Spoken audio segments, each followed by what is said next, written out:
Dr. Fire.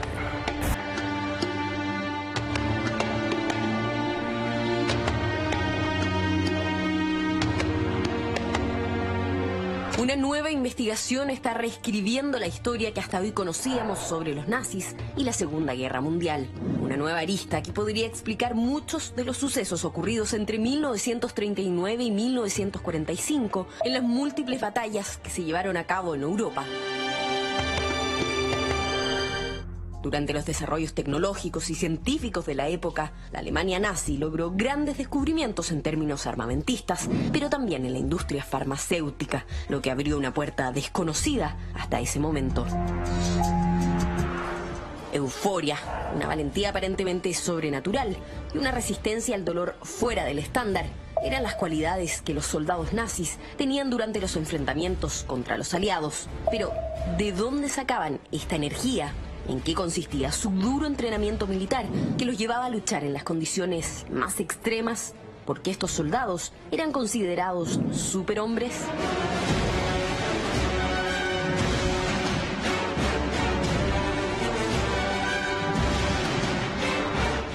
Mientras la Segunda Guerra Mundial se desarrollaba, una gran cantidad de científicos con suástica se encontraba trabajando en laboratorios químicos desarrollando diferentes armas y medicinas. Fue en esos laboratorios en donde distintas drogas se desarrollaron y permitieron elevar los niveles de resistencia de los soldados del Tercer Reich y volverlos superpoderosos. Uno de los productos que más se popularizó fue el denominado Pervitin, una sustancia basada en glándulas suprarrenales de vacas que fue mutando a algo muy parecido a lo que hoy conocemos como metanfetamina. Solo entre abril y julio de 1940, más de 35 millones de estas tabletas fueron enviadas al ejército y la Fuerza Aérea Alemana. ¿Fue esto una estrategia infalible sobre el campo de guerra? Esta noche, en Mentiras Verdaderas, Dr. File desclasificará los oscuros experimentos que llevaban a cabo con drogas como la morfina y la metanfetamina para convertir a sus soldados en indestructibles y las brutales consecuencias que traían en su personalidad, permitiéndoles hacer las atrocidades más inverosímiles. Nunca más vamos a volver a ver las guerras y los conflictos bélicos actuales como solíamos verla, Ignacio, porque hoy día, con los documentos que vamos a ir mostrando y los antecedentes, se puede establecer precisamente una alianza que es un círculo vicioso entre las grandes y más poderosas industrias del mundo, que son la industria de las armas, la farmacéutica, la industria de las drogas, unidas en la Segunda Guerra Mundial, como vamos a ver. Por eso, de alguna forma, es un punto de inflexión esto que vamos a conocer hoy día para reescribir la historia. Y en este sentido, comenzar con esta cosa que es la revisión propiamente tal de cómo se va gestando este nuevo análisis y esta nueva visión de la participación directa de las drogas, no solamente en los soldados que participaron en la Segunda Guerra Mundial, sino también muchos jerarcas. Por eso, es bueno recordar, para partir claramente, todo lo que fue la Blitzkrieg o Guerra Relámpago, con la cual comenzó la Segunda Guerra Mundial. Acuérdate que el 1 de septiembre de 1939, Alemania invade Polonia.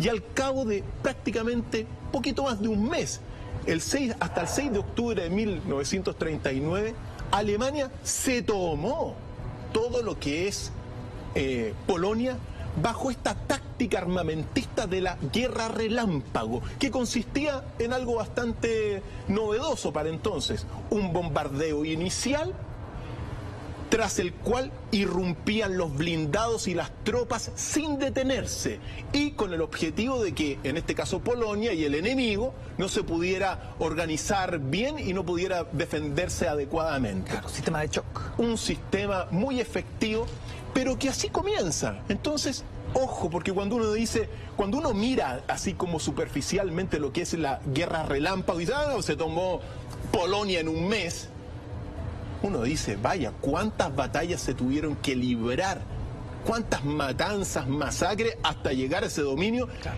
que para tomarse Polonia fue muy rápido, porque se lo tomó todo el país.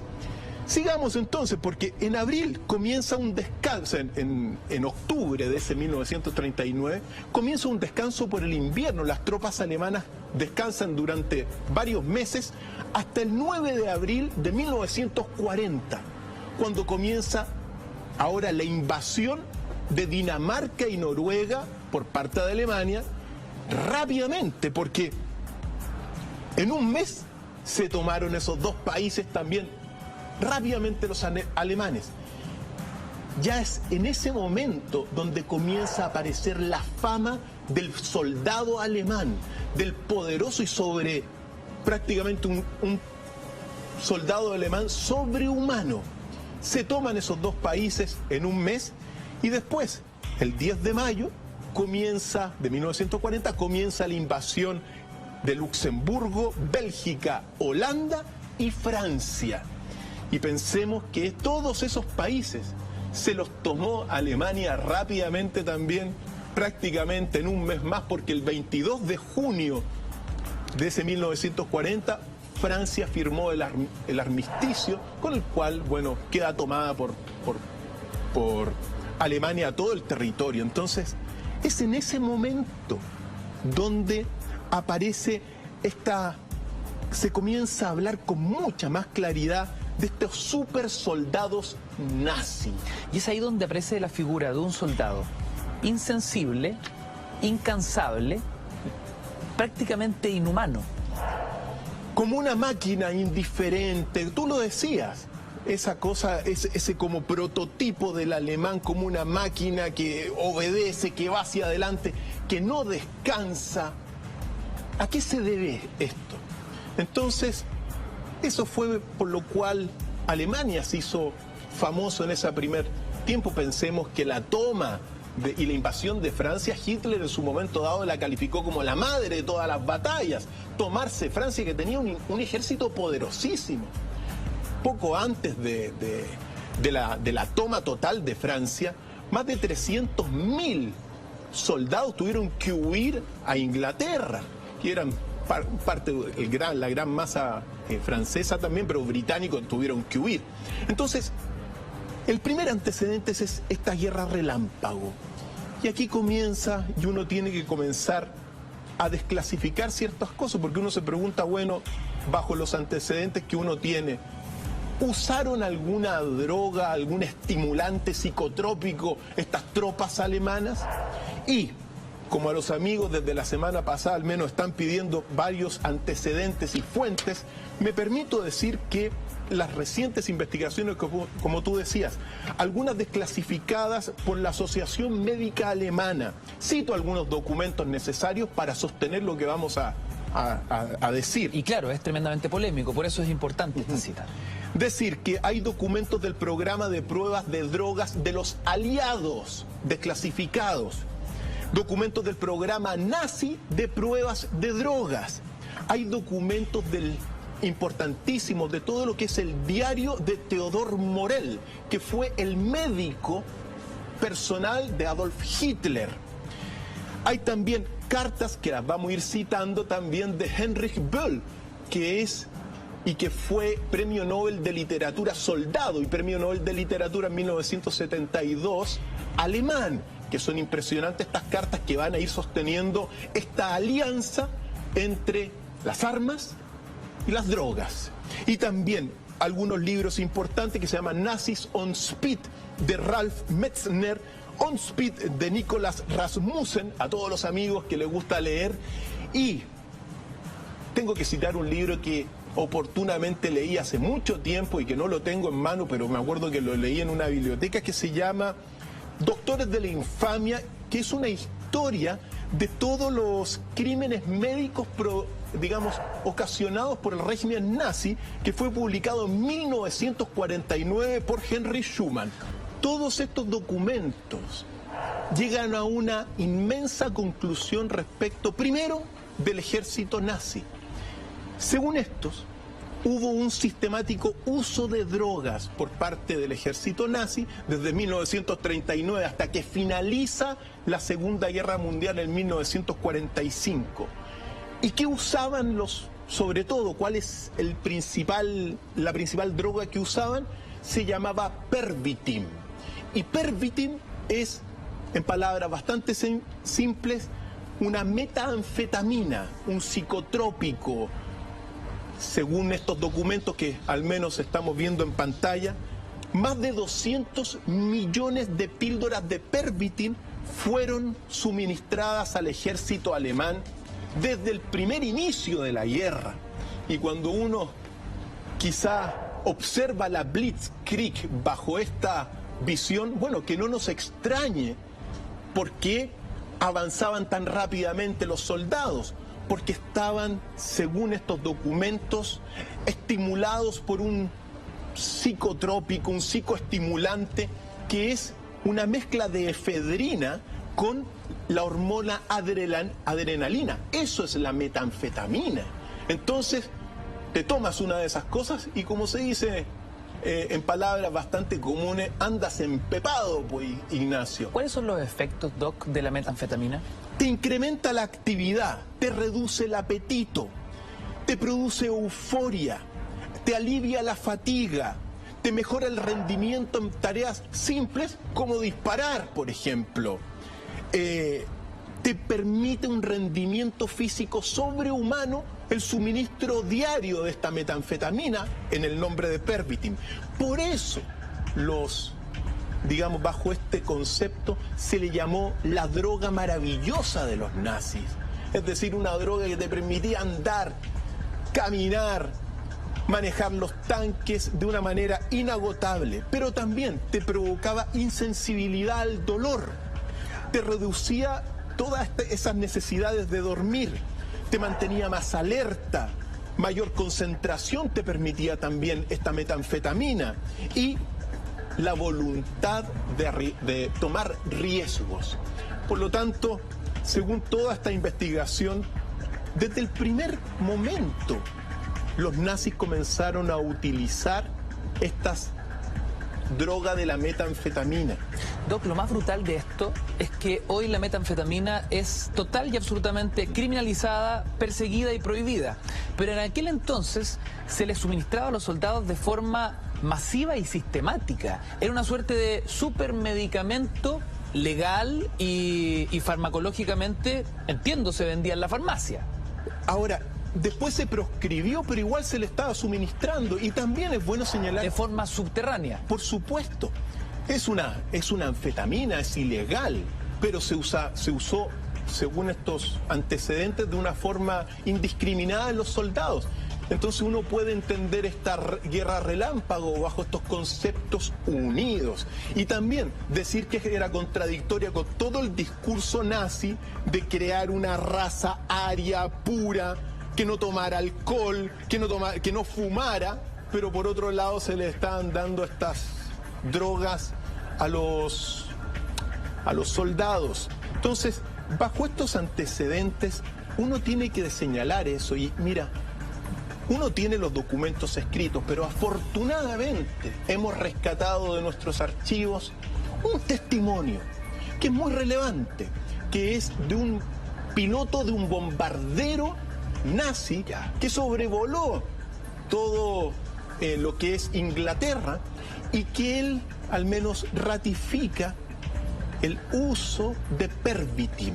Y Pervitin es esta droga de la metanfetamina. Vale la pena escucharlo porque le da consistencia a todos estos documentos que tenemos en mano. Ver para creer, vamos a revisar. Der Start war sehr oft spät, 10 Uhr, 11 Uhr. Dann war man ungefähr um 1 Uhr, 2 Uhr morgens war man über London oder über irgendeiner anderen englischen Stadt. Und da ist man natürlich müde. Und dann, wenn man das merkte, das durfte ja keinesfalls der Fall sein, hat man 1, 2 Tabletten Pervitin geschluckt und dann ging's wieder. Doc, este testimonio es fundamental porque cuando uno habla del soldado alemán como una máquina de matar, inevitablemente uno deshumaniza lo que estamos hablando, es decir, es un frío robot. pero que hay un factor humano. Soldados que sentían, tenían familia, tenían una historia, eran sometidos a un lavado de cerebro, producto de toda una ideología y una filosofía, pero eran tipos que estaban siendo sometidos al consumo de una droga sin que nadie supiese los efectos que ésta podía producir a largo plazo.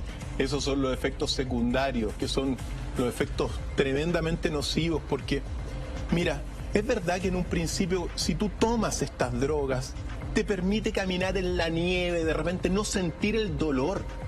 Hay al menos algunos documentos que te señalan que a veces con las heridas que son bastante dolorosas, los soldados seguían caminando. Resistían situaciones inhumanas, no comían, entonces se adelgazaban, pero seguían teniendo fuerza, entonces se los iba desgastando como como lo que fueron los soldados valientes, evidentemente, pero al mismo tiempo utilizados para estos fines que son, la conquista de los espacios y estas invasiones. Entonces, uno tiene que ir observando esas cosas porque, de alguna forma, todos estos soldados son prácticamente conejillos de India para el uso y el triunfo sistemático. Ahora, entre las cosas muy relevantes, por ejemplo, que uno tiene que señalar, y datos también muy significativos, aparte del Pervitin, que es esta metanfetamina, los nazis desarrollaron una droga que se llamaba la D9. Y es muy relevante porque D9, que no se logró suministrar, pero que se desarrolló según los antecedentes, era una mezcla de Pervitin, metanfetamina, de cocaína y también de Eukodal, que es un analgésico a base de morfina. ¡Qué brutal! Una bomba. Una bomba, pero que no se logró sistematizar su suministro. Pero aquí viene otra pregunta, porque la guerra se está reescribiendo, esa es la tesis que estamos sosteniendo. Bueno, ¿de dónde sacaban la cocaína, pues? Para este D9, que era esta droga que no se logró suministrar. Bueno, cocaína, pues. Entonces, ahí se abre todo lo que es un camino clandestino, oculto, de cómo llegaron esa cocaína para estas pruebas. Ahora, entre las cosas también muy relevantes que uno tiene que ir señalando, hay unas cartas que son significativas. ¿Por qué? Porque son cartas escritas por Heinrich Böll. Heinrich Böll fue Premio Nobel de Literatura en 1972 por todo lo que fue llamado la literatura de los escombros, que es la literatura de la Alemania post-guerra mundial. Y cuando uno va leyendo las cartas, prueban el uso de esta metanfetamina, porque me permito leer y darle consistencia a esto, porque el 9 de noviembre de 1939, Heinrich Böll, que lo vemos en pantalla, escribió lo siguiente a su familia cuando tenía 21 años y estaba recién comenzando la guerra. Es difícil aquí, cuenta. Espero entiendan si no soy capaz de dirigirme a ustedes cada 2 o 4 días. Hoy te escribo para pedir un poco de Pervitin. Amor, Hein. En otra carta del 20 de mayo de 1940, Böll, de 22 años, escribe: tal vez usted me podría conseguir Pervitin. Escribe a su familia, para que yo pueda tener una fuente de seguridad. Entonces, claro, frente a todo lo que significa la guerra, te tomabas una de estas pastillas y te permitía tener seguridad frente al enemigo. Son pastillas que te acentúan todos estos rasgos de valentía. Te atreves con estas pastillas a hacer cosas que nunca harías en estado normal. Y también una tercera carta de este premio Nobel de julio de 1940 del 19 de julio, dice: por favor, le escribe a su familia, si es posible, envíeme un poco de Pervitin. Y ahí están los antecedentes. Aquí vemos las dos caras de la moneda, Doc. Por un lado, soldados que se convierten en verdaderas máquinas de matar, donde elevan sus capacidades a niveles desconocidos, pero por otro lado, los efectos secundarios que no habían sido investigados. No se dieron la molestia de ver qué pasaba en el largo plazo con esos seres humanos, esos soldados que eran sistemáticamente alimentados con estos medicamentos. Los convertían en adictos, los convertían en dependientes de esta sustancia y donde su organismo iba erosionándose lentamente hasta llegar a un descalabro total. Ya veremos en qué se convierte el uso de esta sustancia. Primero, efectos secundarios. Primero te genera una drogadicción, te hacen adictos a la metanfetamina, lo que te produce después, cuando no la tienes, incluso muchísimos suicidios posteriores. Por lo tanto, adicción directa. Luego, degradación moral. Mira, los efectos de la metanfetamina, según estos documentos en los soldados nazis, te generan paranoia, te generan también delirios persecutorios, psicosis, distorsión psíquica, indiferencia, ira, te exalta la violencia, te aumenta la fuerza, y también te genera un hombre mucho más brutal y despiadado, entre otros efectos secundarios. Claro, tú consumes, si se consume eso, cuando no lo tienes te desanimas y puedes entrar en depresiones e incluso en vacío existencial que te llevó a muchos suicidios oportunamente. Entre otras cosas, otra de las consecuencias es que muchos de estos soldados nazis que ocupaban la metanfetamina tenían muy mal aliento porque se les secaba la boca y en consecuencia después tomaban cualquier cosa, alguna bebida azucarada o algo, y emitían un olor muy hediondo y también le afectaba a los dientes la metanfetamina. Entonces, claro, por un lado tenemos la euforia, tenemos esas acciones que son dignas de medallas de valentía, pero por otro lado, el soldado cae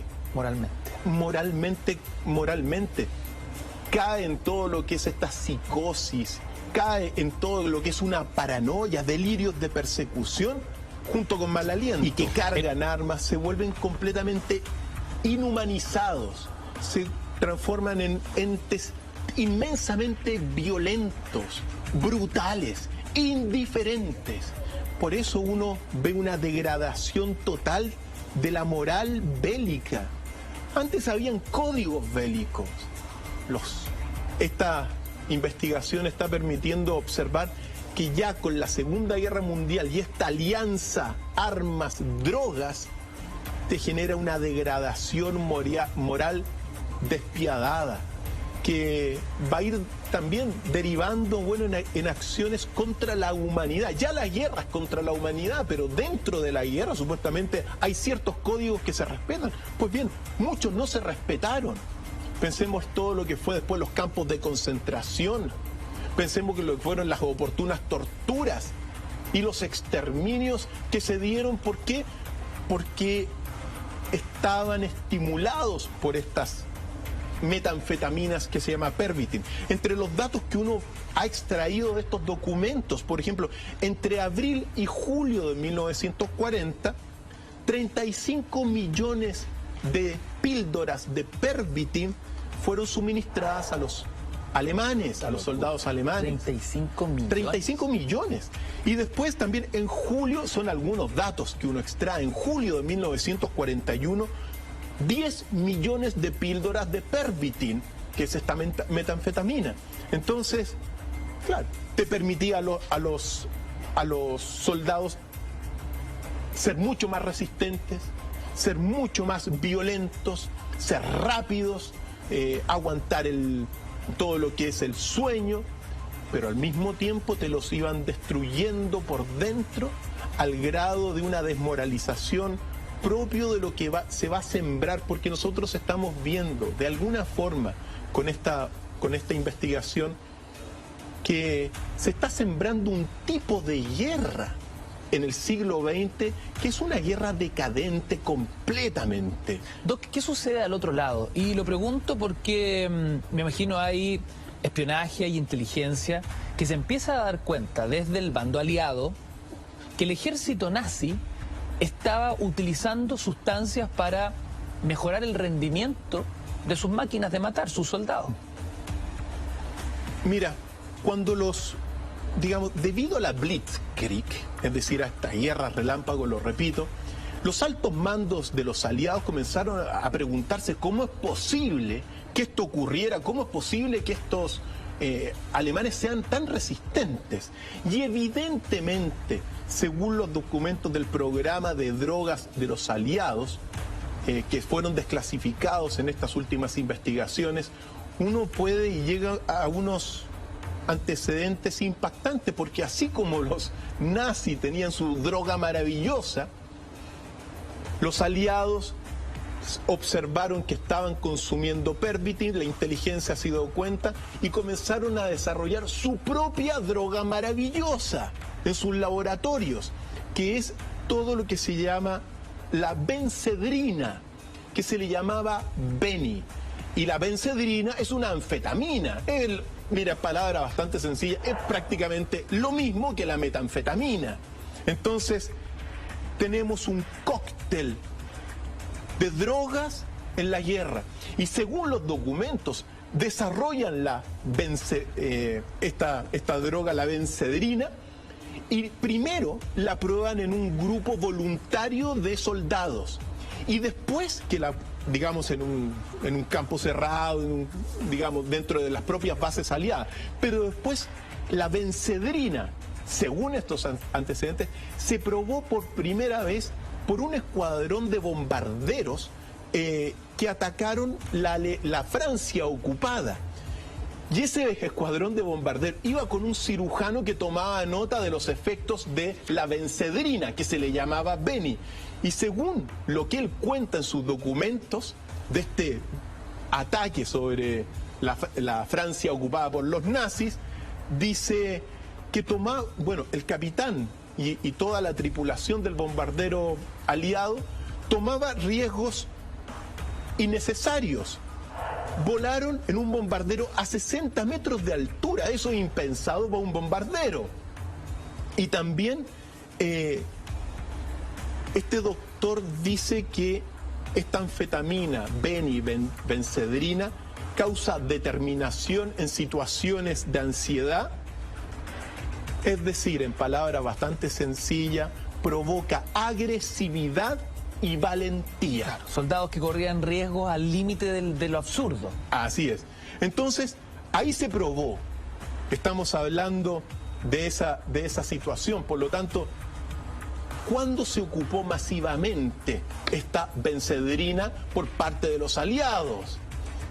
La primera vez, al menos, que se ocupa, según todos los antecedentes, es en África en 1942. Recordemos que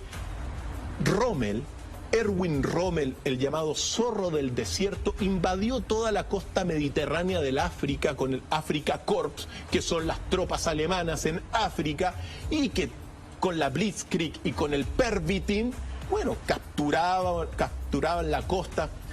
Muy importante.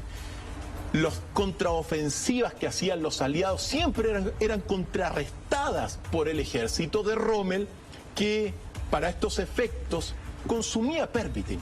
Hay un análisis muy interesante porque en una de estas contraofensivas nazi se observaron tanques que manejaron durante 48 horas seguidas y otros tanques que manejaron durante 72 horas seguidas sin detenerse. Entonces, el análisis concluye que estos tanques estaban bajo, al menos la tripulación, bajo los efectos de algún estimulante, porque ¿quién te va a manejar un tanque 2 días seguidos sin parar? Entonces, por eso avanzaban muy rápido Rommel con sus fuerzas, según estos antecedentes. Sorprendente. Entonces, ¿qué es lo que sucede? Montgomery, que era evidentemente el general de los aliados en todo el frente africano, se dio cuenta que, bueno, que su tropa estaba desmoralizada porque atacaban y los alemanes iban de nuevo con mucha fuerza, pidió directamente, según esto, Bernard Montgomery esperó que la solución a todos sus problemas en el frente africano sea la bencedrina, Beni, y pidió. Le llegó estas drogas, estas anfetaminas, y según los antecedentes, se las suministró a la Brigada Armada 24, que fue como, digamos, la brigada con la cual la aprobó. Y le dijo, tomen todas las que quieran. Y ahí está el episodio de la segunda batalla del Alamein. Doc, lo revisamos a la vuelta, hacemos un breve alto y al regreso además nos enteraremos cuáles eran los cócteles de drogas que consumían los altos jerarcas nazis, incluida la figura de Adolf Hitler. Hacemos un breve alto, seguimos con más Mentiras Verdaderas. Noche de viernes, ya regresamos. Estábamos en la segunda batalla del Alamein, en todo lo que fue el frente africano, donde Bernard Montgomery, le suministró a la Brigada 24 de tanques la bencedrina. Y les digo, tomen todo lo que quieran. Bueno, ¿qué es lo que sucedió?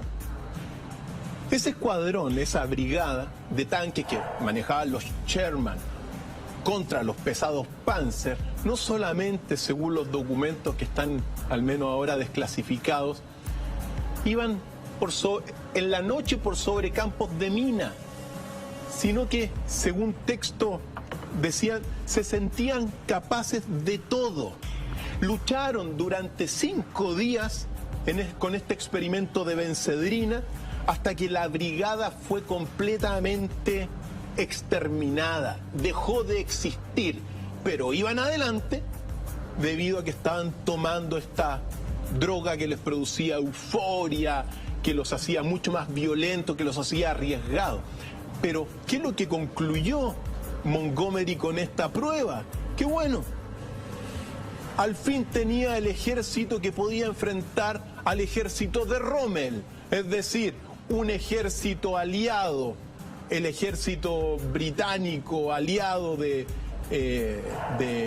Montgomery, utilizando Beni, que es la bencedrina, junto o enfrentando al de Rommel, que tenía Pervitin. Por lo tanto, de alguna forma, y esto es muy relevante, esta es la primera batalla ahora desclasificada donde se enfrentan dos drogas directamente, que es muy relevante.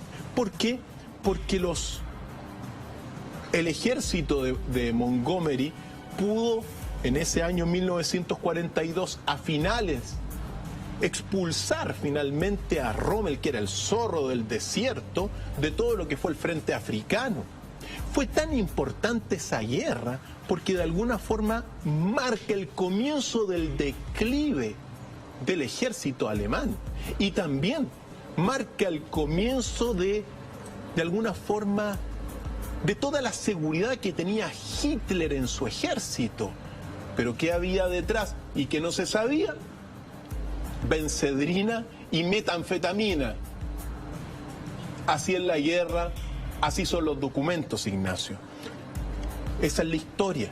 Entonces, tenemos estos dos bandos utilizando ambos esta cosa. Y es ahí donde aparece, por ejemplo, la figura de Hitler. Pensemos lo que, digamos, dentro de este contexto, uno se pregunta, bueno, ¿consumieron alguno de estos altos mandos, tanto del ejército aliado como el ejército nazi? ¿Utilizaron estos altos mandos alguna de estas drogas? ¿Las probaron? Esto es muy controvertido, Doc, porque estamos hablando de un jerarca que en algún minuto tuvo el mundo a sus pies.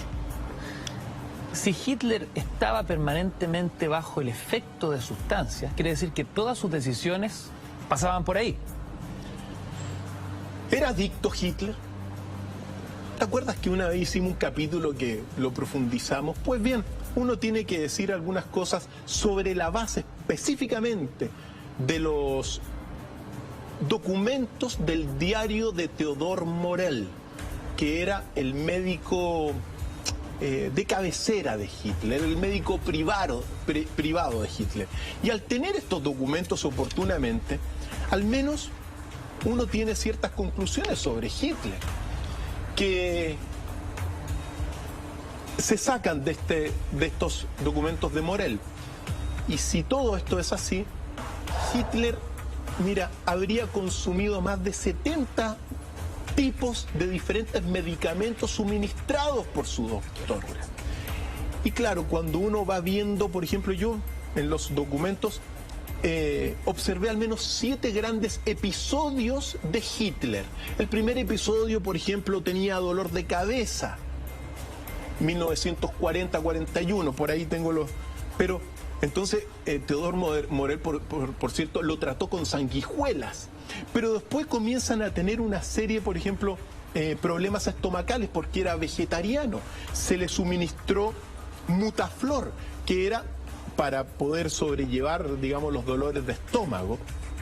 Y así comenzó una relación muy particular con este médico relevante dentro de toda esta historia, porque particularmente después de la salida de Rommel de África, Hitler comienza prácticamente comienza a tener una actitud sumamente individualista, comienza a observar, digamos, a tener delirios de profunda persecución, de paranoia y consistentemente una serie de decisiones erráticas en sus grandes tomas, digamos, de decisiones de armas. Los generales de alguna forma le decían una cosa y Hitler hacía lo que él quería. ¿Por qué uno se pregunta esto? ¿Por qué incluso a grandes generales que él, incluso el mismo Rommel, comienza a desconfiar de sus generales Hitler? Y al parecer, según todo esto, es porque comienza a vivir lleno de drogas, entre las cuales destacan, y me permito señalar, sedantes, ansiolíticos, anticonvulsivos. Particularmente, el episodio de 20 de agosto de 1941, Hitler ya en ese momento le temblaba la mano. Y según Morell, se le suministró Bronherbacid, que era un psicoestimulante para detener este movimiento de la mano. Se le daba dosis diarias de glucosa inyectable. Entonces la glucosa te ponía un poquito, en la mañanita le ponían glucosa, suplementos vitamínicos. Pero después de ese finales de 1942, cuando comienza el declive, se le da Eucodal, que es una mezcla de morfina con heroína. Wow. Según estas cosas. También testovirón. Y este diario de Morell, con estos antecedentes que yo se los estoy contando, se pueden reflejar al menos en un documento que es el último video con Hitler vivo. Y, señor director, si quieren, vamos a verlo porque es impresionante ver a Hitler prácticamente con un Parkinson en una de sus manos. ¿Cómo vemos esto? Si todo esto es así, Hitler, al menos esto, es el reflejo de este, cóctel de medicamentos que se le estaba suministrando para poder sobrellevar todo lo que era, el peso de toda la guerra. Cargar también con tantos muertos, porque él era el responsable tanto, no solamente de las víctimas del ejército nazi, sino que también caían sobre sus hombros las víctimas de su propio ejército. Tenemos otro registro, que es el que vemos a continuación. Esto es en las Olimpiadas de Múnich. Y ahí uno observa a Hitler en un estado... totalmente alterado. Alterado. Uno tiene que decir que también habría consumido Pervitin, que era esta metanfetamina suministrada por Morell. La misma que se le daba a los soldados. Qué increíble, Doc. Claro, podemos ver cómo los otros soldados que lo acompañan, me imagino también en la primera plana en la jerarquía nazi, están observando Esto es la Olimpiada, nos decía Doc, y Hitler está con su cuerpo totalmente alterado. Como un drogadicto. Aparentemente, esas son algunas de las conclusiones. Son los pocos registros que uno puede, digamos, ir cerrando ciclos con este análisis, porque claro, están estos documentos escritos, está el Parkinson que tenía Hitler, pero es muy posible que haya sido provocado o estimulado o potenciado por este cóctel de medicamentos como el Vitalmitin Forte, que era otro tipo de anfetamina. Hay que agregar, Doc, que Hitler se suicida siendo un tipo joven. Y ya en los archivos audiovisuales uno ve un Hitler que se ve mucho mayor de la edad que tiene. Hay ya un deterioro físico a partir de este cóctel de sustancias que su doctor de cabecera, su doctor personal, le va suministrando a distintas horas del día. Y si uno habla, por ejemplo, y cuando uno conoce el cordiosol y el coriamín, que son drogas que afectan, digamos, poderosamente todo el sistema nervioso, que no nos extrañe, bueno, que esto le haya derivado en todas estas neurosis, psicosis, delirios de persecución, intransigencia y finalmente una serie de decisiones que van a ir llevando poco a poco al ejército a su ruina final y a su vida final. También hay ciertos estudios que hablan de una asociación directa entre el consumidor de drogas que dejan de tenerlas, se angustian, entran en vacíos y se suicidan. Y todos sabemos que unos días antes del suicidio de Hitler, liberó a Morell para que se fuera, murió al poco tiempo Morell, pero para que se fuera. Entonces uno se pregunta, bueno, quizá dejó de consumir su dosis diaria que le facilitó el suicidio. Claro. El suicidio era una decisión en todo caso de estadista de Hitler, no podía vivir, no podía ser capturado tampoco. Y todas esas historias que hablan de que se fue a Argentina, ya hemos hablado que me parece que no son efectivas. Hitler murió suicidado en el búnker, según todo lo que uno sabe. Entonces, cuando uno observa la figura de Hitler bajo este código y bajo estos, al menos, antecedentes, ve de alguna forma una guerra que cobra otra dimensión. Una guerra donde están fuertemente amarradas el uso de drogas psicotrópicas potentes, desmoralizantes, inhumanas, acompañadas de su mejor amigo, que son las armas. Doc, ¿qué sucedió el día 6 de junio de 1944? El llamado Día D, el desembarco de Normandía. Estamos hablando del enfrentamiento clave en la Segunda Guerra Mundial. ¿Hubo uso y abuso de sustancias? ¿Los soldados consumieron drogas para enfrentar aquella jornada devastadora? Lo averiguamos a la vuelta junto a Dr. File. Breve alto, seguimos en Mentiras Verdaderas. Noche de viernes, no te vayas. Antes del corte hablábamos del cóctel de sustancias que consumió Hitler durante la Segunda Guerra Mundial y cómo se hizo dependiente a varias de ellas para poder hacer su día a día y ir tomando decisiones bajo un dopaje que hasta hace poco desconocíamos, Doc. Hacia eso apunta, hacia eso, al menos eso es lo que señalan los antecedentes, que Hitler, fue consumiendo cada día más y su deterioro moral fue de alguna forma asociado o se podría llegar a asociar con este consumo de drogas. Y hablabas también del día D, el día del desembarco de Normandía, la batalla de Normandía, que es muy importante porque eso ocurrió el 6 de junio de 1944 y no hay que olvidar lo que fue esa batalla, porque le costó la vida a más o menos unas 226.000 personas, soldados británicos, aliados, estadounidenses, y otros 380.000 alemanes murieron en esa inmensa batalla. Fue una masacre. Fue el desembarco, el día que de alguna forma cambió el curso completo de la guerra. Pero vuelven las píldoras de Benzedrina en acción, considerando que los alemanes tenían su Pervitin.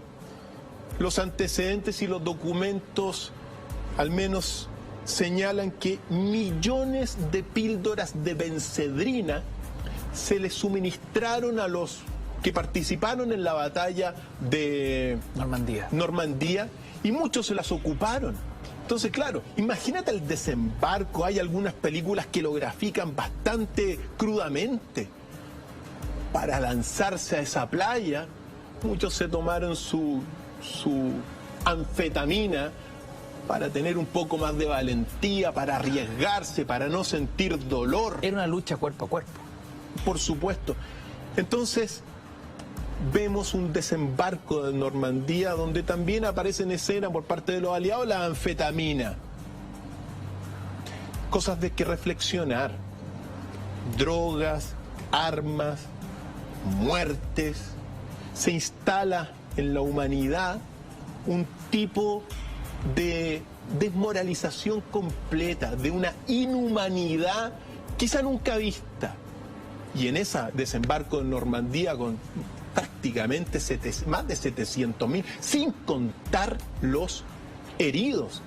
Y aquí es otro elemento relevante, porque mira, claro, uno habla del pervitin, habla de Beni, habla de la D9 y de tantas otras cosas, pero uno tiene que decir que quizá la droga legal en este sentido, sedante, opiáceo, más común y quizá más utilizado en todas las guerras ha sido la morfina.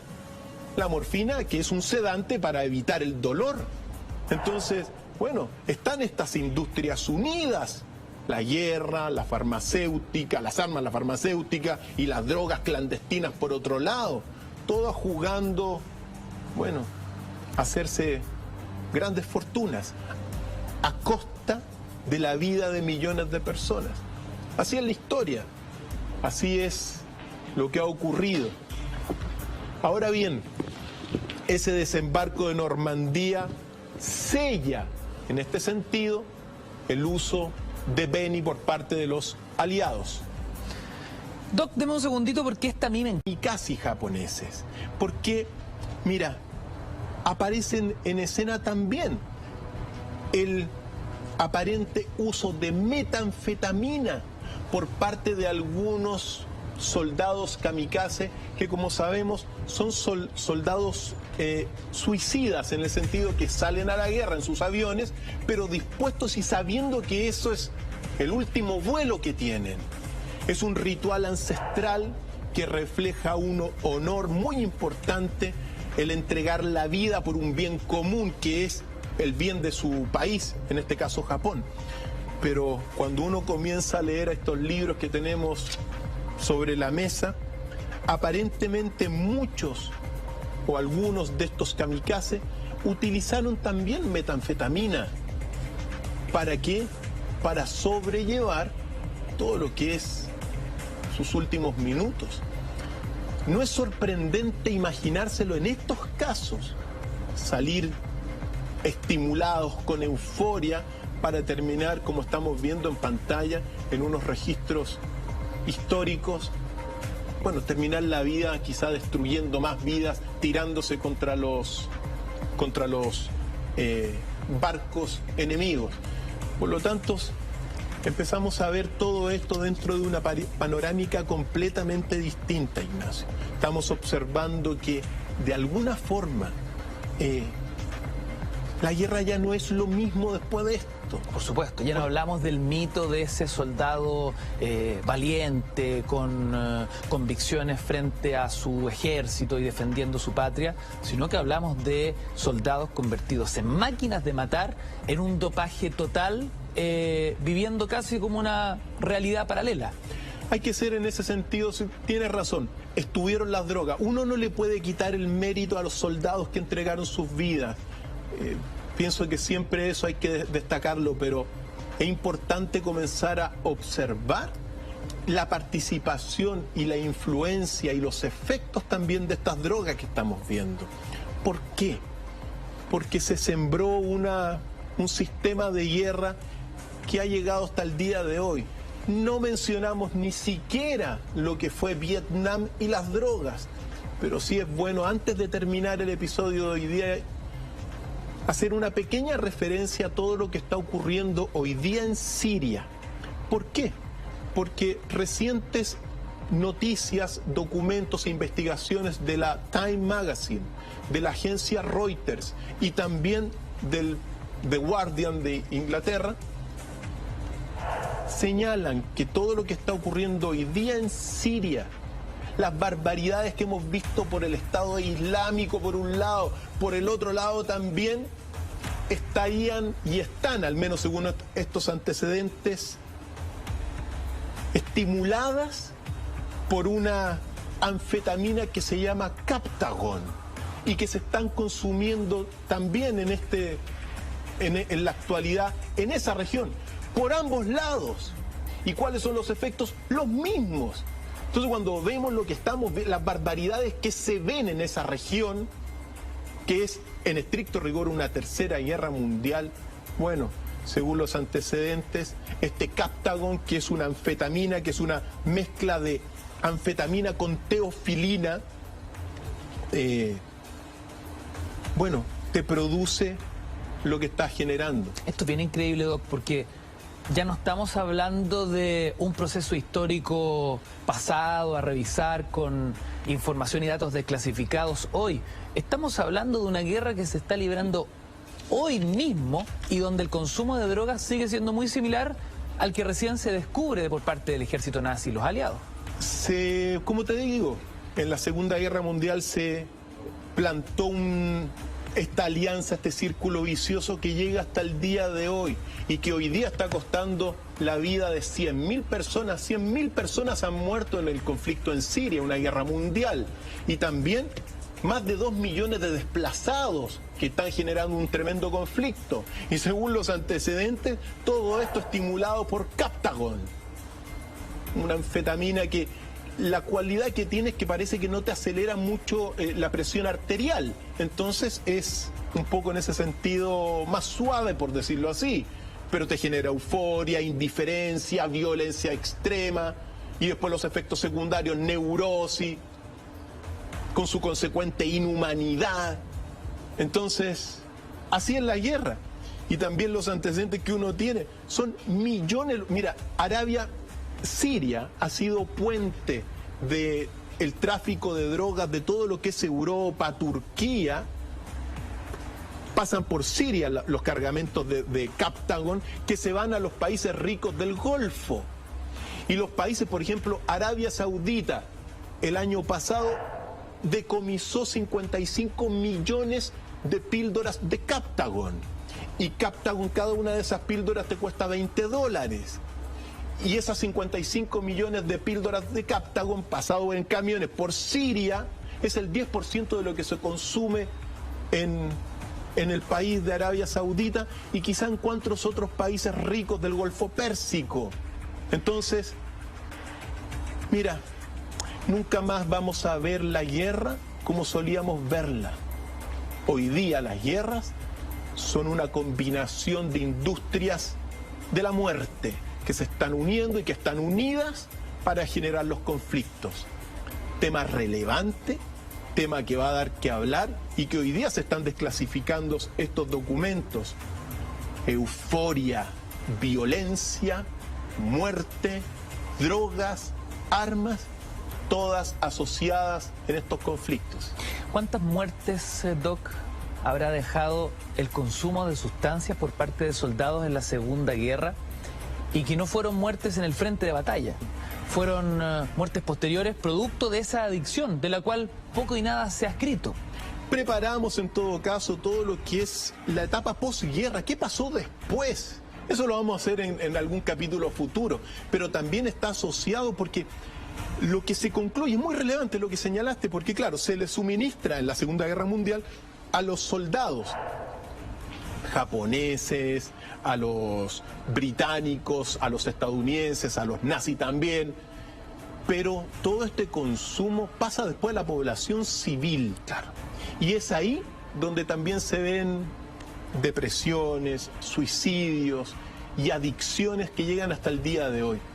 Un tema significativo, un tema que hay que revisarlo, pero que nos permita ir despertando, porque para poder contrarrestar el flagelo de la droga y de las armas y de la guerra, los esfuerzos, al menos de los gobiernos, tienen que ser mucho más fuertes, tienen que ser bien orientados, y esperemos que esto que está saliendo y que hay varios libros sobre la mesa nos permita trazar un futuro mejor. Interesante lo que nos dice, Doc, porque esos episodios de posguerra tienen que ver justamente con soldados que se llevaban esa droga, o esa dependencia más bien, del campo de batalla a sus casas, a sus barrios, a sus familias. Por ende, se empezaba a producir una distorsión de un soldado que había salido de casa sin una adicción y un soldado que volvía dependiente a una droga, en este caso la metanfetamina. Y hay que sumar también todo lo que es el suministro de alcohol a las drogas, digamos, a las guerras. El suministro también de otras sustancias como digamos, el opio. También hay guerras de opio oportunamente. Consumo de diferentes tipos para sobrellevar lo que es la guerra. Pensemos que muchos también de los soldados que participaron en la Segunda Guerra Mundial eran jóvenes, salidos del campo, salidos de sus trabajos normales, que de repente tienen que defender la causa patriótica, nacionalista. Sin entenderla. Para lo cual se necesita, o al menos estas drogas le habrían permitido sobrellevar el estrés despiadado de la guerra.